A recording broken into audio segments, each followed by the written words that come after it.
Railway group D exam 2022 के लिए गणित के सबसे अहम और सिलेक्टेड प्रश्नों की सीरीज में अभिनंदन है मित्रों। जी हाँ, विभिन्न शिफ्टों के एनालिसिस के पश्चात ही जिस तरह से जिन जिन टॉपिक से प्रश्न पूछे जा रहे हैं मैथ के, वहीं से सबसे अहम और सिलेक्टेड प्रश्नों को गहन तरीके से अध्ययन करने के पश्चात ही आपके लिए टुडे की सीरीज को तैयार किया गया है। और टुडे की सीरीज हमारी 4 है। इससे पहले हम 3 सीरीज लगा चुके हैं गणित की।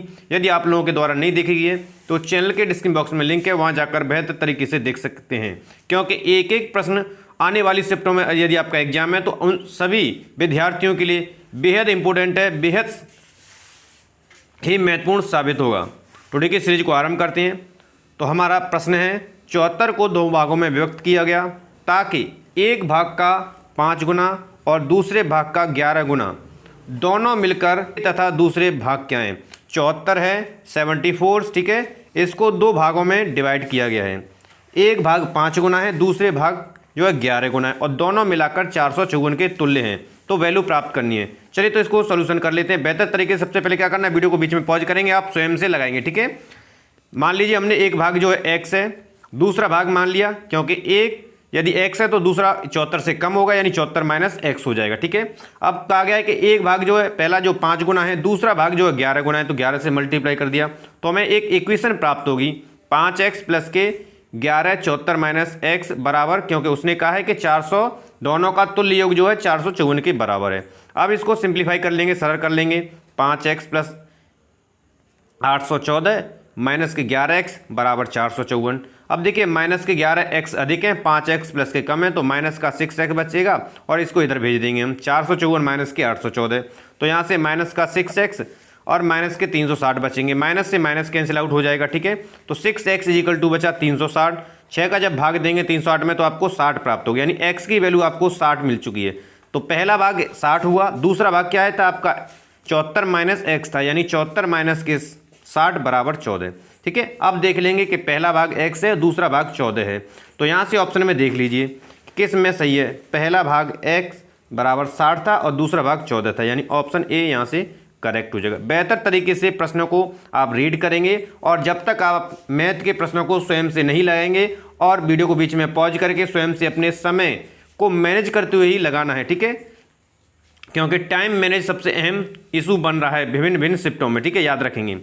नेक्स्ट प्रश्न आपका दिया हुआ है, काफ़ी लेंथी प्रश्न देखने से लग रहा है आपको, ठीक है। प्रश्न को नोट कर लीजिए और देखिए कि आप कितने समय में इसको बना सकते हैं। तो मैं इसके लिए सबसे अहम और सबसे ज़बरदस्त ट्रिक दूंगा कि आप इसको कुछ ही सेकंड में सॉल्व करेंगे, ठीक है।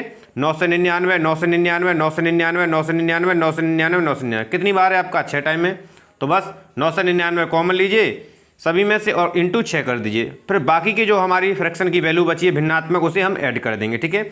ऐड करने पर हमें क्या प्राप्त हुआ? 21/7 हुआ। ये 3 बार कटेगा, इसका मल्टीप्लाई कर देंगे तो ऐड करके हमें क्या प्राप्त होगा? 5997। अब आप देख लीजिए कि किस ऑप्शन में ये वैल्यू दी है, ठीक है।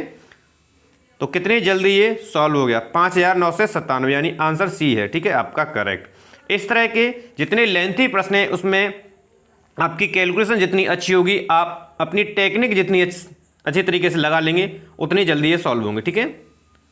अगला प्रश्न आपका 64x³ भाग 27 a की पावर -3 टोटल की पावर -2/3 है, ठीक है। प्रश्न को देख लीजिए, समझ लीजिए और स्वयं से आप रफ लेकर के बैठिए साथ में और वीडियो को बीच में पॉज करके आप लगाइए कितने समय में इसको सॉल्व कर सकते हैं, ठीक है। चलिए तो हम इसको सॉल्व करते हैं। तो हमने एज इट इज प्रश्न को नोट किया, तो देखिए भाग लगा हुआ तो बट्टे में हमने इसको रख लिया, पावर एज इट इज रख दी। 64x³ बट्टे 27, क्योंकि ये माइनस की पावर ऊपर जाएगी, ठीक है, तो a³ मल्टीप्लाई कर दिया हमने, यानी कि 64x³ बट्टे 27 इंटू a³ और इन सब की पावर -2/3 है। अब इनको हमने अलग अलग कर लिया, ठीक है, क्योंकि ये 64 जो है आपका और 27 ये क्यू बन रहा है, कितने का? ये 4 का क्यू बन रहा है, ये 3 का क्यू बन रहा है, ठीक है। क्योंकि पावर कैंसिल आउट करने के लिए हमें गणितीय संक्रिया जो है ज़्यादा लेंथी नहीं, उसको सॉर्ट आउट करना है, ठीक है। तो हमने इसकी पावर 4/3 की पावर 3 कर दिया। x और 1 दोनों क्यू हैं, तो x a की पावर भी हमने क्यू बना दिया, यानी 3 कर दिया। सभी की पावर -2/3 होगी। अब इन दोनों को अलग अलग कर लेंगे। 4/3 की पावर 3 इंटू 2/3 कर दिया। इसी प्रकार x a की पावर 3 इंटू -2/3, 3 से 3 कैंसिल हो जाएगा, 3 से 3 ये कैंसिल हो जाएगा, तो यहाँ से 4/3 की पावर -2। इसी प्रकार x a की पावर -2 बची, ठीक है। अब हम इसको सॉल्व कर लेंगे। क्योंकि माइनस की पावर है इसलिए इसके अंश और हर चेंज हो जाएंगे दोनों ही के, ठीक है। तो यहाँ से 3/4 का स्क्वायर हो जाएगा और ये 1/x a का स्क्वायर हो जाएगा। 3 का स्क्वायर होता है 9, 4 का स्क्वायर होता है 16 और इनका स्क्वायर हो जाएगा x² a²। तो हमें यहाँ से क्या प्राप्त हुआ, हमें 9/16 x² a²। अब आप देख लीजिए, ठीक है, ऑप्शन किस में ये आंसर है, थोड़े ही समय में आप कर पाएंगे, ठीक है। तो यहाँ से जो राइट आंसर है वो आपका ऑप्शन ए है और यहाँ से करेक्ट आंसर ऑप्शन ए हो जाएगा, ठीक है। वीडियो को बीच में पॉज करके स्वयं से अवश्य लगाएंगे आप प्रश्नों को, कितनी जल्दी आप लगा सकते हैं। एक दिन का कितना प्रतिशत 4 घंटे व 30 मिनट होता है, एक दिन का, क्योंकि जिस तरह के प्रश्न बन रहे हैं उसी तरह के प्रश्नों का यहाँ पर संकलन किया हुआ है। और आने वाली शिफ्टों में यदि आपका एग्जाम है तो निश्चित रूप से श्योर हो जाइए कि आने वाली शिफ्टों में आपके यहाँ से प्रश्न बनने ही बनने हैं, ठीक है। तो प्रश्न को रीड किया और आप स्वयं से लगाइए कितने समय में करेंगे।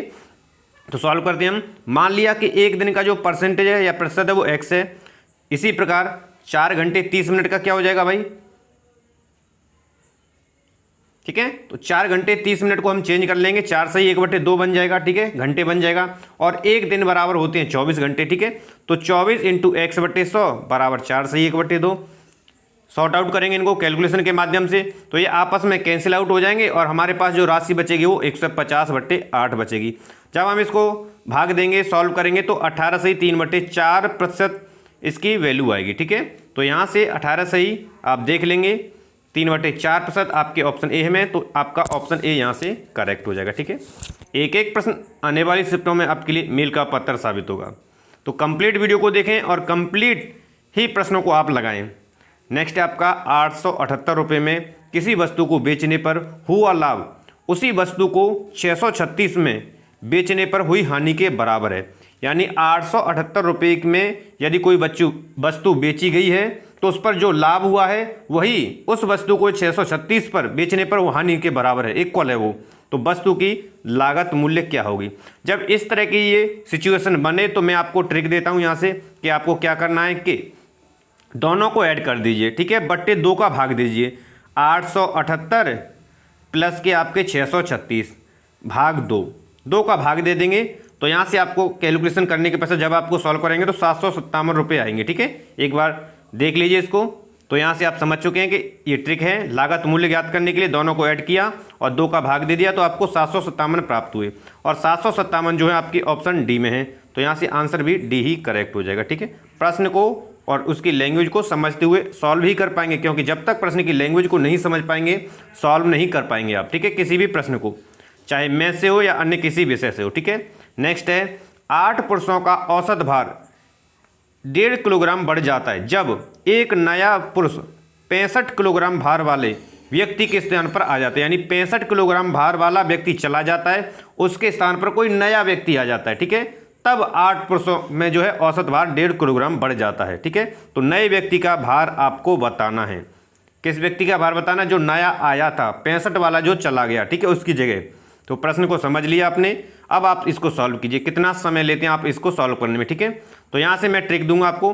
चलिए तो ट्रिक के माध्यम से क्या करेंगे, ये है कि नए व्यक्ति का भार, यदि आपको इस तरह की सिचुएशन मिले और आपको नए व्यक्ति का भार प्राप्त करना है तो जो गया व्यक्ति है उसका भार लिखना है, ठीक है, प्लस संख्या जो भी है 8 हो 10 हो, क्योंकि 8 व्यक्ति यहाँ, ठीक है, तो 8 लिख दिया।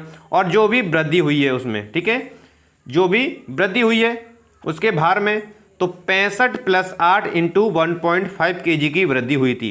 15 × 120 यानी कि 12 हो जाएगा। तो 65 + 12 यानी कि 77 kg का था जो व्यक्ति नया आया था। ऑप्शन में देख लेंगे 77 kg कहाँ पर है, वो ऑप्शन डी में है, तो यहाँ से डी करेक्ट हो जाएगा, ठीक है। इस तरह प्रश्न को समझते हुए आप सॉल्व करेंगे। अगला प्रश्न आपके लिए नेक्स्ट है 3 घंटे 1 दिन का सरलतम रूप क्या होगा। 3 घंटे 1 दिन का सरलतम रूप, जिस तरह के प्रश्न बन रहे हैं उन सभी तरह के प्रश्नों को संकलित करके रखा गया है प्रत्येक सीरीज में, ठीक है। तो यहाँ से ध्यान रखना है कि 3 घंटे 3 आवर्स और 1 दिन में कितने घंटे होते हैं आपके 24, ठीक है। तो 3 × 1 = 3, 3 × 8 = 24, तो 1:8 आपको प्राप्त होगा। अब आप देख लीजिए 1:8 आपका सी में है, तो सी यहाँ से करेक्ट हो जाएगा, ठीक है। इस तरह प्रश्न को समझते हुए चलेंगे। तो यहाँ से देख लीजिए यही सॉल्यूशन है आपका। अगला प्रश्न है 10 आदमी मिलकर एक दीवार का निर्माण 8 दिन में पूर्ण करते हैं। 10 आदमी एक दीवार को 8 दिन में बनाते हैं, ठीक है। यही कार्य आधे दिन में पूर्ण करना है भाई, ठीक है। जब 10 आदमी मिलकर एक दीवार को 8 दिनों में बनाते हैं तो यही आधे दिन में पूरी दीवार बनवानी है, ठीक है, कितने आदमी चाहिए, ठीक है। प्रश्न समझ लिया, बस M1D1 बराबर M2D2 का फॉर्मूला लगा दिए, ठीक है। तो यहाँ से लगा देंगे हम, ट्रिक याद है ना बिल्कुल से। तो 10 × 8 बराबर M2 × 1/2, ठीक है, उसमें कहा गया है। तो M2 बराबर क्या हो जाएगा, 10 × 8 × 2 बराबर 160 आदमी उस दीवार को जो है आधे दिन में बना देंगे, ठीक है। तो 160 आपके किस ऑप्शन में, ऑप्शन डी में है, तो यहाँ से डी करेक्ट हो जाएगा, ठीक है। अगला प्रश्न आपके लिए, शरद किसी दूरी की आदि को 4 किलोमीटर की गति से प्रति घंटा की गति से व शेष आदि को 5 किलोमीटर प्रति घंटा की गति से पूरा करता है। कोई डिस्टेंस है, ठीक है, जो शरद है वो दूरी को, आधी दूरी तो 4 किलोमीटर प्रति घंटा की रफ्तार से वो है, उसको पूरी करता है यानी चलता है, और जो बची हुई है आधी उसको 5 किलोमीटर प्रति घंटा की तरह से वो पूरा करता है। तो उसे कुल मिलाकर 42 मिनट लग गई उस दूरी को पूरी करने में, 4 प्रति घंटे से और 5 किलोमीटर प्रति घंटे से, ठीक है। तो यह दूरी लगभग कितनी है, तो दूरी पूछी गई है, ठीक है। प्रश्न को आपने समझ लिया। पहले हमें यह ध्यान होना चाहिए कि दूरी बराबर क्या होता है, औसत चाल इंटू समय, औसत चाल इंटू समय, ठीक है। तो औसत चाल कैसे याद करेंगे, 2 × 4 × 5 बट्टे 4 प्लस के 5, ठीक है, इंटू 42 मिनट उसको पूरी दूरी को तय करने में लगा बट्टे 60, क्योंकि हम इसको चेंज करेंगे तो यहाँ से कैंसिल आउट करेंगे, सॉर्ट आउट करेंगे तो आपको आएगा 28/9 यानी कि 3.11 किलोमीटर, लगभग 3 किलोमीटर के करीब, ठीक है। तो यहाँ से जो आंसर हो जाएगा वो ऑप्शन 3 किलोमीटर यानी कि डी करेक्ट हो जाएगा, ठीक है।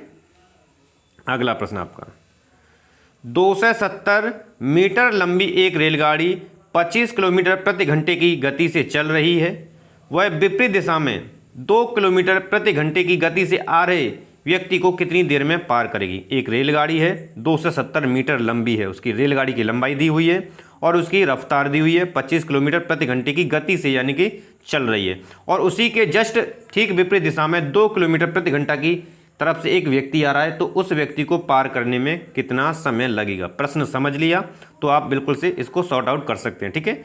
चलिए तो इसको सॉल्व करते हैं। तो देखिए सबसे पहले तो हमें सापेक्ष चाल ज्ञात करनी होती है। सापेक्ष चाल में ऐड कर देंगे 25 + 2 = 27 किलोमीटर पर हार से, ठीक है, हो जाएगी उसकी चाल। तो हमें इसको मीटर पर सेकंड में चेंज करेंगे तो 27 × 5/18, तो कैंसिल आउट कर देंगे तो हमें प्राप्त क्या होगा, 15/2 मीटर पर सेकंड हमारी सापेक्ष चाल आ जाएगी, ठीक है।